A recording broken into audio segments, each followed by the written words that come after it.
Welcome to Choices Global, a production of First Assembly of God, LNP Durban Street, Workmanville, Georgetown, Guyana.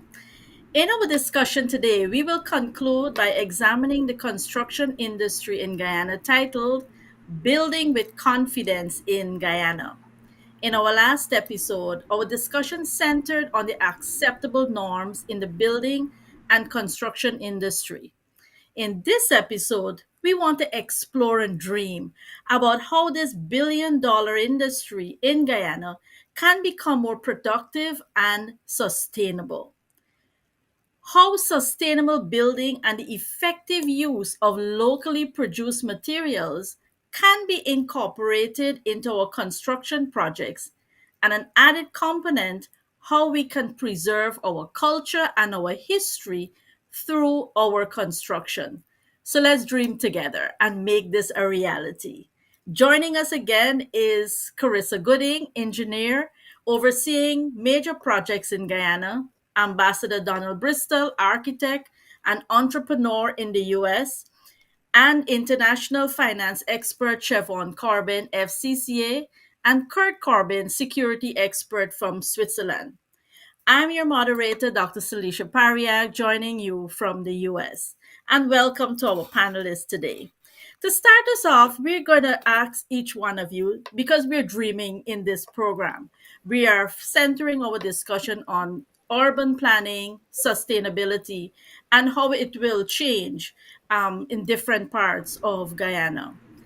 But are there specific opportunities or niches in the industry that are particularly promising as we examine sustainable and green building practices? Panelists, in any order, you can go. Well, I can take a stab at it, Doc. I think when we reflect on the opportunities for Guyana and urban planning, I want to stick with the economic benefits. I think when we look at building and construction, the benefits are endless. First, we can look at how do we leverage local materials in our buildings so that we reduce the level of import.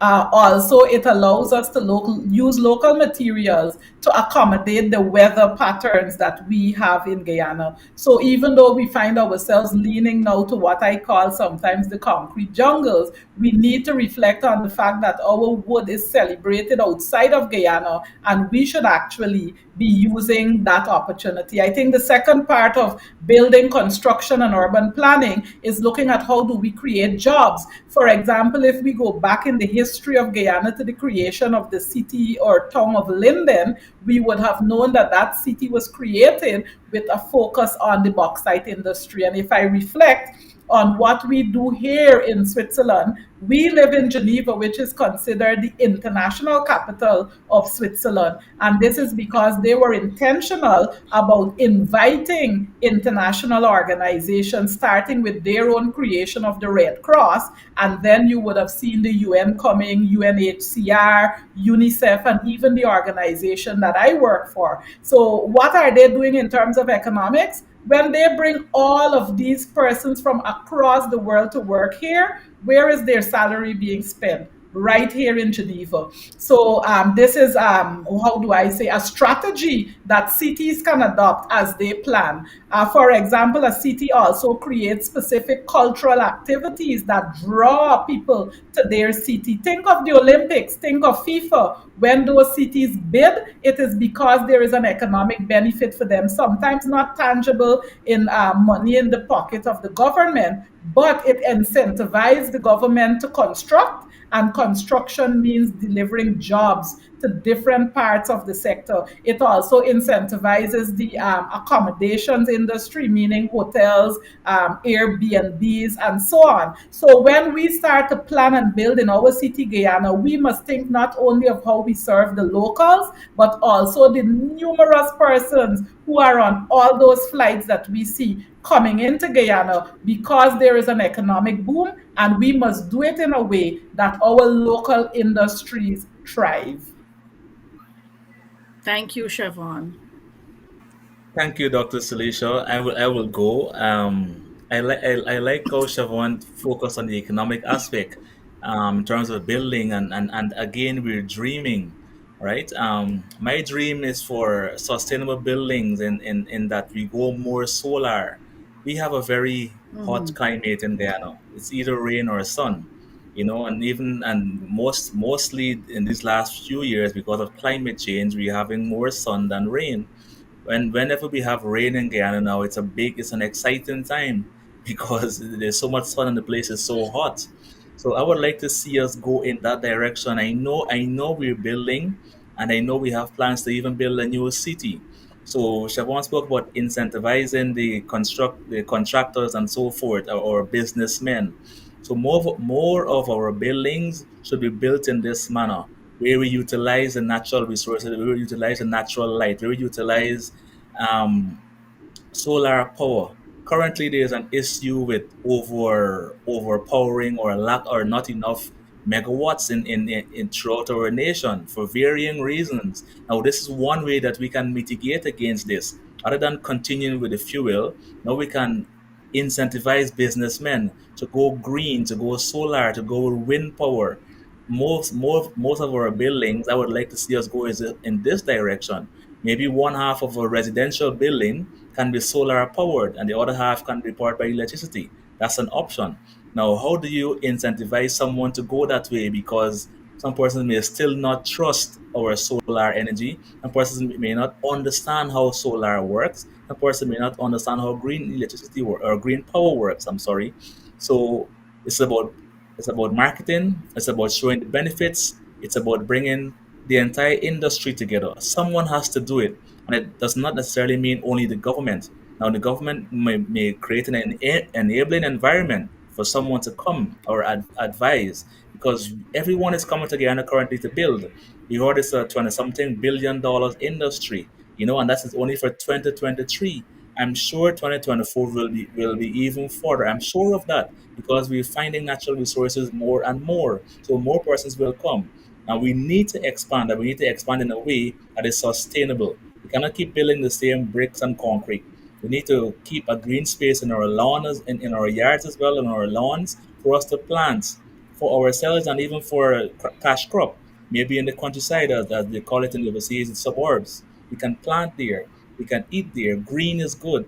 Sometimes the crop the groceries that you're receiving, they're full of fertilizer. Now you can mitigate against that, because we're thinking about health as well. So sustainability doesn't have to necessarily do with the buildings alone, but with your body. You plant your own stuff. You reap your own stuff. Dr. Salisha, these are things that I would like to see us go in this direction, Doc. Um, Ambassador Donald. yeah, in the whole industry, I like to see more enforcement of whatever laws we have in Guyana. Um, Enforce those laws. Um, it's kind of lacking. Everybody do their own thing, so to speak. I like to see more enforcement. Um, Everybody knows somebody.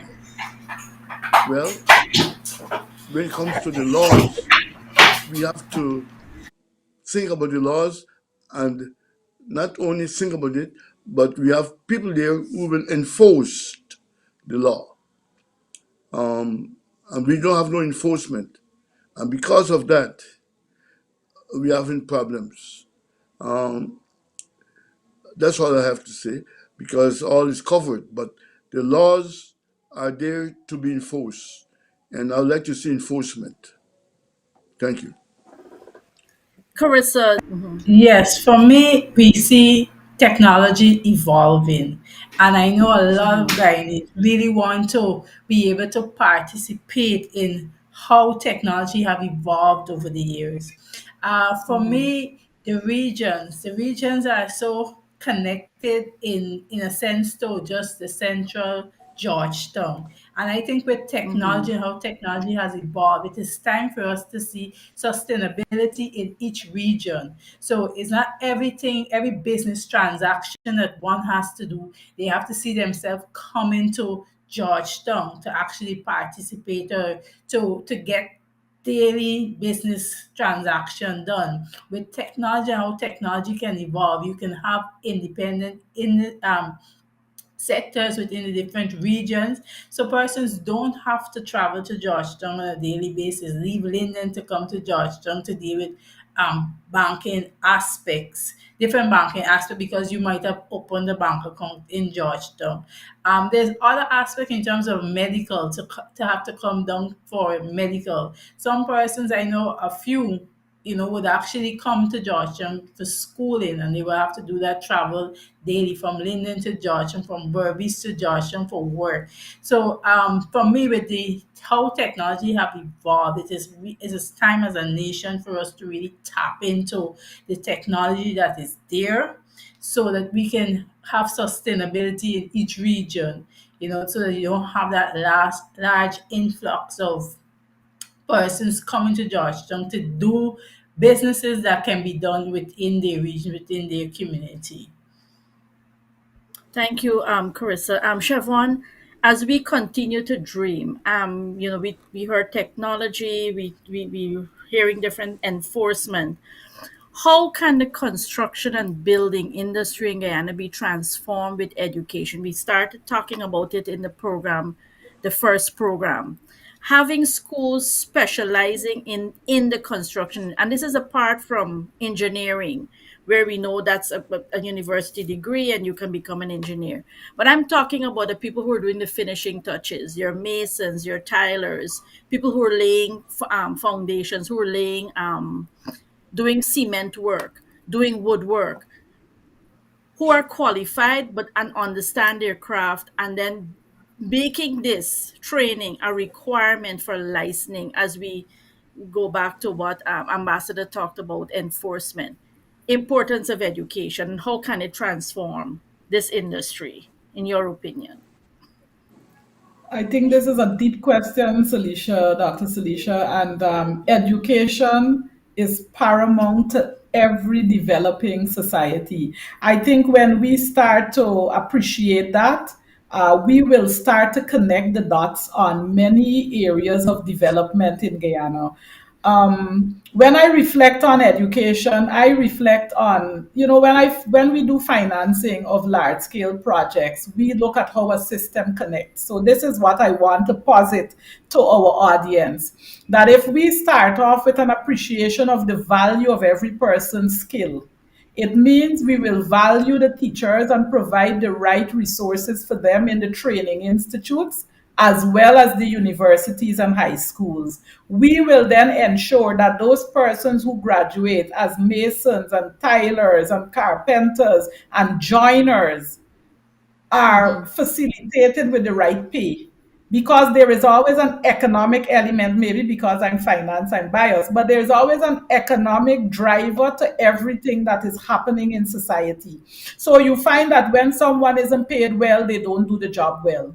We do know the contrary is sometimes we pay well and then we don't get the quality, and that then borders on the enforcement issue. But I see an opportunity. If we look at Switzerland, for example, I don't know about the US, I don't know that it is in many of the other European countries. But in Switzerland, there is a statistic that says they only have about 19% of their population converted to university graduates, meaning that they have a much larger population that is focused on apprenticeship.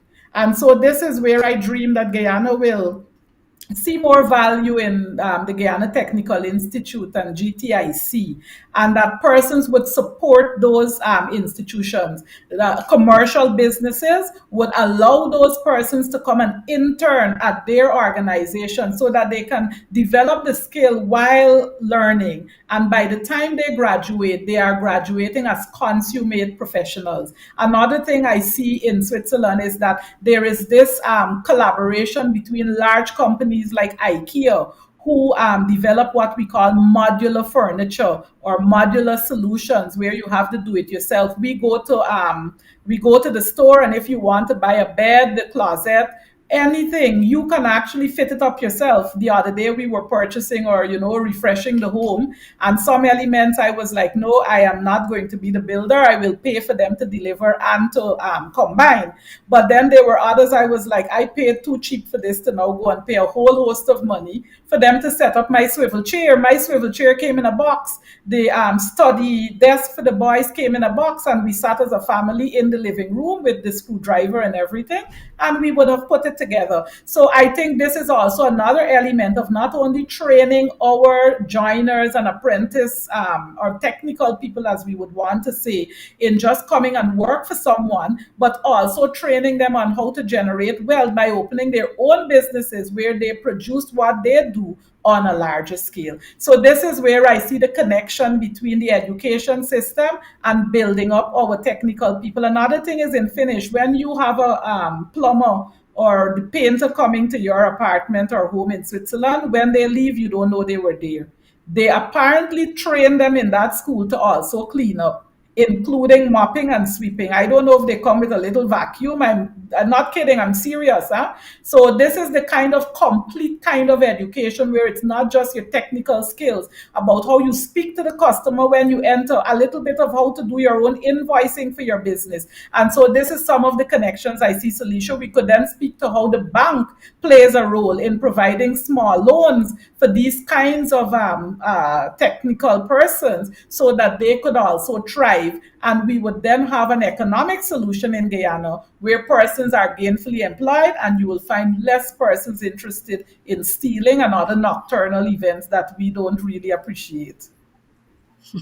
Thank you so much. Yeah, and I do agree with you. I think beginning with education and and allowing it to be celebrated in the community makes a significant impact. I find persons, if you choose construction, you become a tiler, you become a construction worker because you can't find a better job, and that's not the case. You're skilled, and this skill should be celebrated, and it comes with us now beginning the process of formalizing an education process or a stream where you're recognized and you leave and you have apprenticeship opportunities, and you know, when you leave with a mason certificate, you understand the ratio of cement to water and cement to sand, and you don't have a sandy construction at the end of it, surface, when you a few months after the work is completed.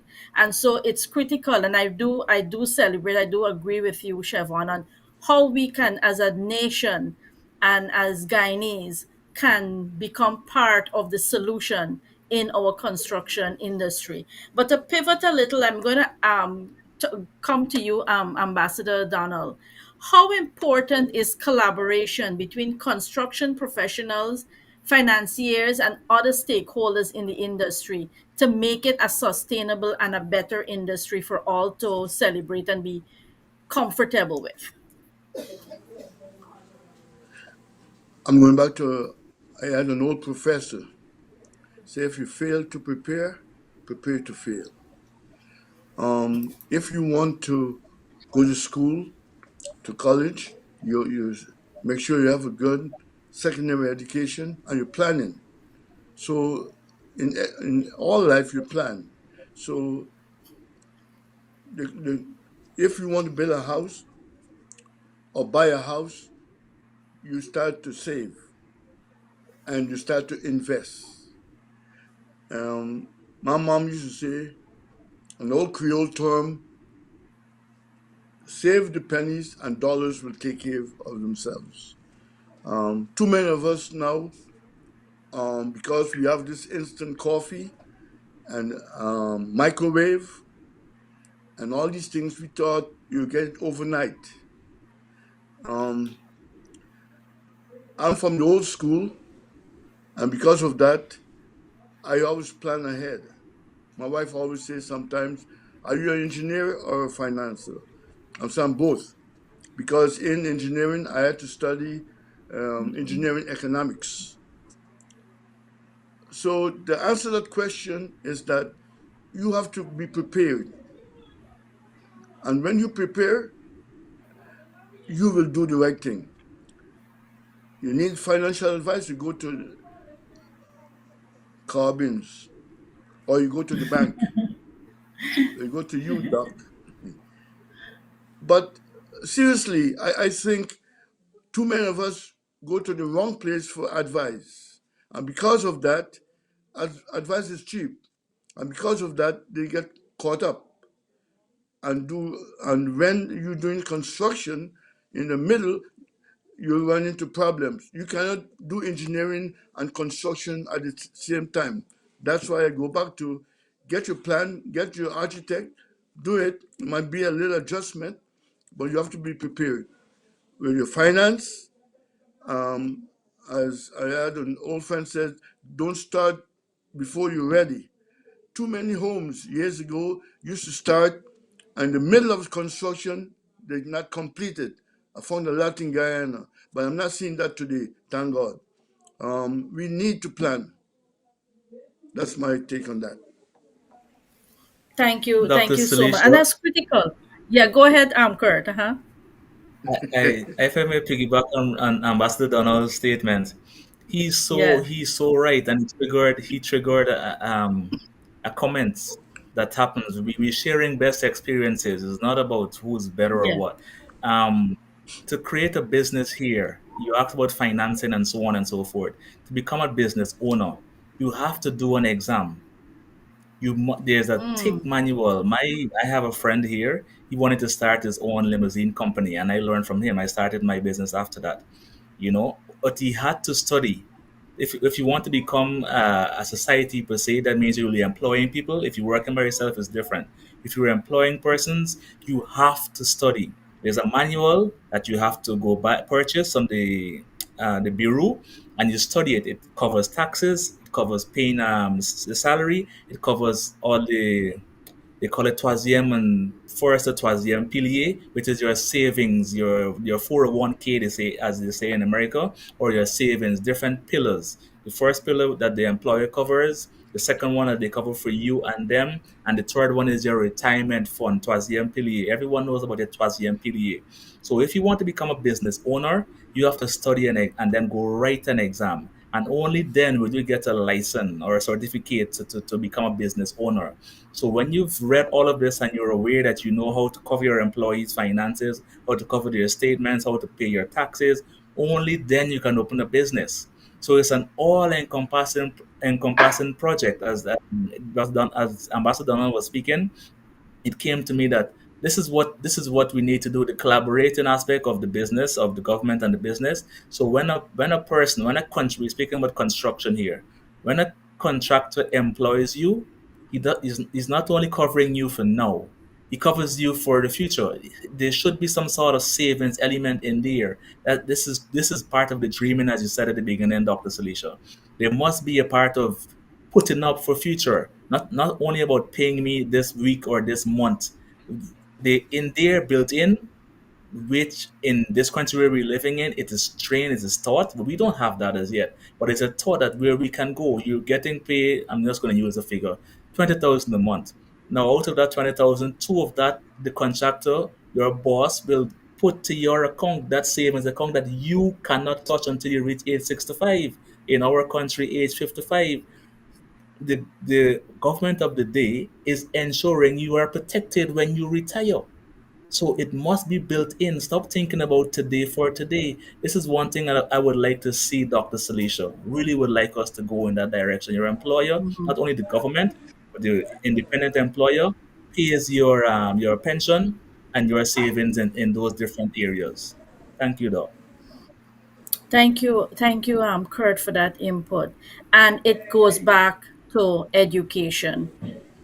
When we can bring that in, incorporate that into our education system, and it's just not writing CXCs, or it's preparing you in totality, your education, how you approach, how you do an invoice, how you prepare a business plan, all of those must be incorporated into the training.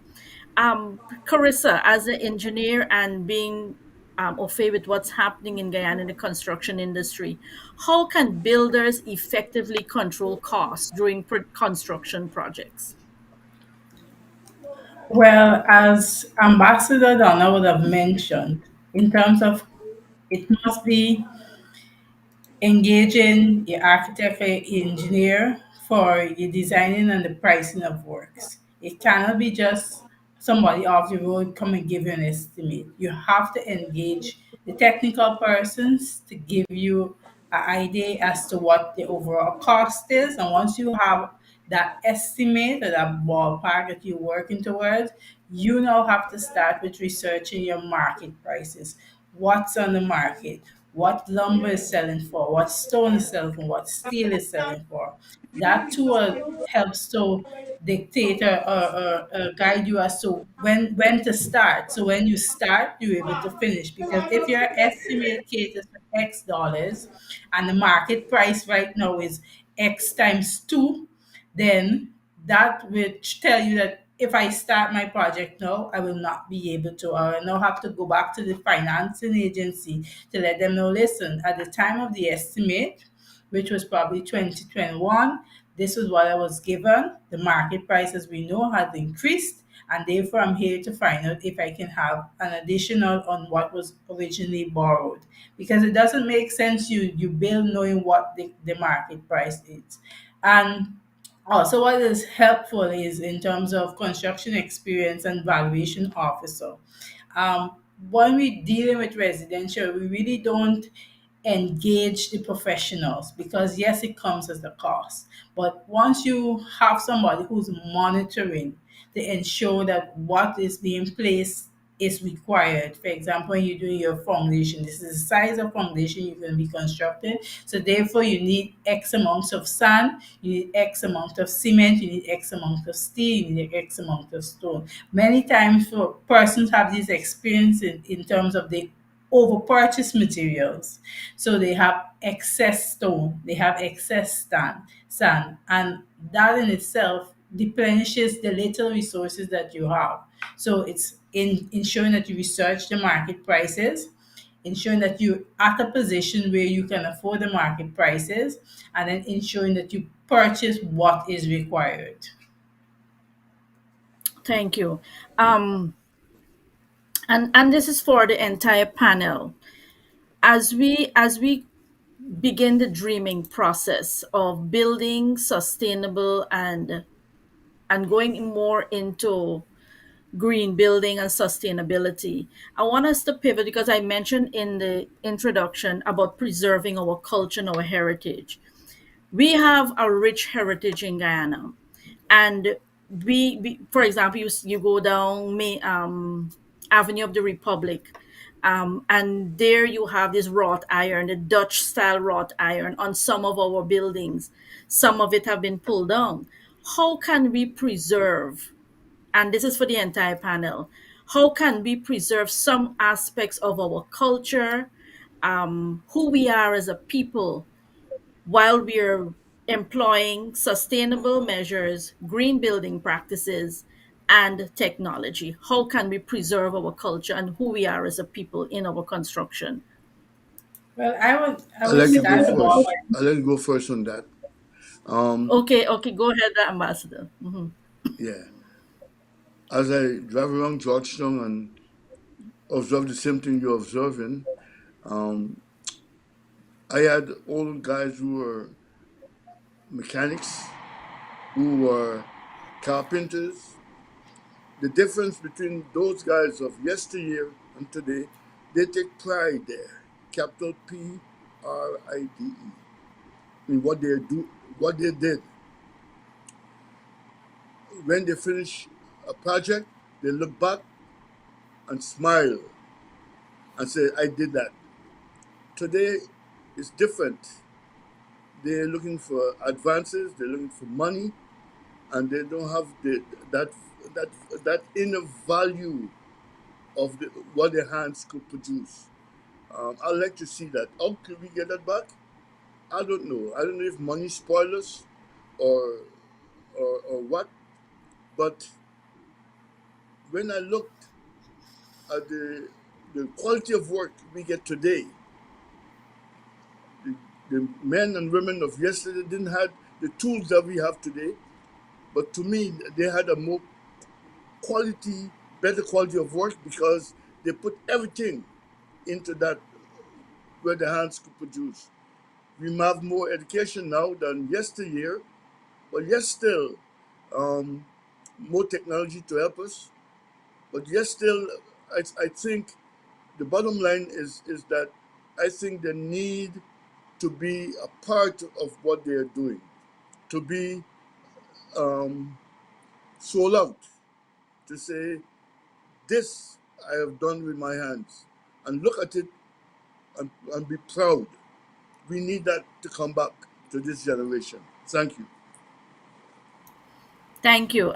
Chevron, Kurt, Carissa, your thoughts. Yes, Your just thoughts. to add, for me, in terms of preserving culture, studying in the UK would have really opened my eye as to how they were able to really preserve their culture. Europe in itself can tell you how they have preserved their culture, and that's having the ability to incorporate your culture into your design, into what is it you're developing. And we really have to move away as Caribbean people, as Guyanese, move away from this breakdown mentality because you want to achieve modernness. But modernness entails who you are as a people, your culture. You know, you modernize that. So you don't break down and then you build more of the Western side. You preserve. And how do we preserve? By incorporating into our design, incorporating what was there, our lighthouse, not to allow it to reach the stage where it runs down, but to protect it so that whatever we're building around that can the lighthouse can stand out. So it just calls for innovation. It calls for us to stretch our imagination and use what is at our fingertips to really incorporate and preserve our culture in our design. So we don't look like the Western world, but we look like who Guyanese, what Guyana is, what Guyana entails. And this goes even to the Caribbean to preserve our arts, preserve our different infrastructure that was built years ago, and have that incorporated into our modern life, today's life. Thank you. Thank you, Carissa. Chevron and Kurt. If I may go before Chevron can wrap up quickly. Oh, 1 minute. Carissa, I totally agree. People may say, well, the world is going with glass and the world is going with concrete. You use the word innovation. That's where we have to innovate. Yes, our old buildings or ancient buildings are built in this in more of a English style with the kind of windows that they did and the kind of the shape of the building and the roof and so on. So we have to find a way of incorporating that same infrastructure into this glass. The glass can be shaped in a certain manner that still preserves our type of buildings. You know, you mentioned the lighthouse. The lighthouse, as you said, can remain a beacon around what you're building. The other buildings around the lighthouse, for the want of a better example at the moment because of our time, other buildings can be shaped like the White House. It's modern, but you still have the shape, you still have the features, you still have some of the aspects of the White House. So we maintain our culture in this new modern design, this modernity that we're talking about. Dr. Salisha in the interest of time, or Siobhan. Well, I can go now. Go ahead, Huh? Chevron. So Yeah, yes, go ahead. I think as we reflect on culture and how we build and construct, I want to share two thoughts. One is a recollection of myself driving through the city of Paris and looking at the buildings and declaring to myself that it was an open air museum, meaning that you were in these tour buses, and as you drive and you look at every building, these are buildings built 200 years ago. The cobblestone is that the Tour de France ends on. All of this has been preserved by the city of Paris. And when you do the hop on, hop off bus, they should now pay me for this advertisement. Huh? But when you do the hop on, hop off bus, and they are describing their city and every landmark, for example, the Eiffel Tower, it was built at a time when Europe used to have a trade fair. And this year, they decided that they would build something that would be so special. And if you hear the history behind the Eiffel Tower as you're traveling up in the elevator, so they've modernized it, but still preserved that monument, as we may may call it. And so when you go to the city of Vienna and they talk about the Danube River, and then they play that overture for you to connect the Danube and the blue and the music that came or was inspired by that river, you see how these cities are preserving themselves. And this is something we as the Corbins like to do, having learned from being in Europe. When we got stuck in New York in a snowstorm, myself, husband, and the children, we decided to go on the hop on, hop off bus tour of New York, and then you hear different information. You appreciate the MoMA Museum and so on. The other perspective I want to give is that our museums, wherever they are, must be cherished. They must not be allowed to capture cobweb. When you come to Europe and Switzerland, you see how they use technology. Carissa spoke about that, how they use technology to bring youths and make it more relevant to the current generation. At the Olympic Museum, you get to run on a piece of track and you feel like you're running against Bolt. And when you go in, you see an example of all of the torches from many years ago. This is how they preserve their culture, and they sometimes use interactive games on screens to tell the story of how the first Olympics was done. So I dream of seeing our museum in Georgetown where you can have an interactive session where you're learning how to make cassava bread and you're doing a virtual reality tour of an Amerindian village, even learning or practicing a few of the words so that we celebrate our culture and language and it does not die. I think I want to end. Imagine a hop on, hop off bus tour in Guyana where the UNESCO World Heritage Convention no longer has us on a tentative list, but we can now proudly say that this and this site are now World Heritage sites. This is something that I have learned, and from coming to Europe and hearing them boasting, oh, this is a UNESCO Heritage World Site. For example, the pyramids of Egypt is one such example. For Guyana, I Googled it to see. My husband calls me the Google Queen. And sadly, we are only on a tentative list. But there are some important sites listed on that tentative list of UNESCO heritage sites. It includes the St. George's Cathedral, we can and should be proud of. It includes Fort Zelandia, the City Hall. I cry internally every time I come home to Guyana and I look at the City Hall, and I really pray that a restoration project will conclude it. I believe it has started, but I really pray that we will put politics aside and preserve and protect our culture. It lists Shell Beach, and it lists the Georgetown plantation structure and historic buildings. Celicia, you were alluding to the wrought iron design of some of the buildings in and around Georgetown. So this is my dream, that we will not only pretend, but we will actually demonstrate that we are a cultured people, because we used to have such value for our culture. And I believe that we need to do away with the partying and the raucousness, which is not really building the kind of culture we want to leave for a generation and as a legacy of the beautiful home we know as Guyana. Ms. Guyana. Thank you so much, panelists, and for talking and even that final input. How do we preserve who we are as a people? It's preserving ourselves for the next generation. So thank you to our audience for joining us for this final installment of Building with Confidence in Guyana.